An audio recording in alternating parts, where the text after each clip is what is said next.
Okay na yan, naka-play na yan. Okay na. Okay. So, what's up mga ka-farmers, no? Nandito tayo ngayon sa Bana Hills dito sa Vietnam. And napansin ko lang dito sa kanilang garden, no? Look at it. Yan, pakita mo. Yan, isa i-close view natin, no? Yan. Sa tingin nyo mga ka-farmers, ano kaya ito mga ka-farmers, no? Mancha na kulay blue, no? Yan. So, dito mga ka-farmers sa Vietnam is gumagamit sila ng fungicide. No, alam natin yan. Yung nagmamantsa na kulay blue. Which is yung dating minsan na ginagamit ko sa aking farm is yung Fortuna Blue. Alright. So, maraming brand na nagdadala ng blue stain sa dahon. No. So, it means proven po ito na talagang nakakakontrol ng mga fungus. Kasi dito po sa Bana Hills, parang highland siya. Medyo mataas na lugar.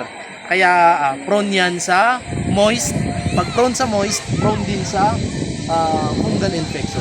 So kapag prone sa fungal infection, malamang na masisira yung kanilang mga crops. So para sa dagdag na protection, naglalagay sila ng Mancozeb. No, kung di ako nagkakamali, Mancozeb, yung Fortuna Blue, no. Pa-correct naman ako sa comment section kung tama ako, no. And then yan, pwede natin gamitin yan sa ating mga tanim, no.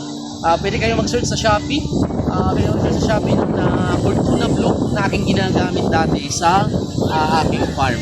No, so comment down kung nakapunta ka na dito sa Vietnam, or comment down kung gumagamit ka rin ba ng ganitong fungicide na may mancha na kulay blue.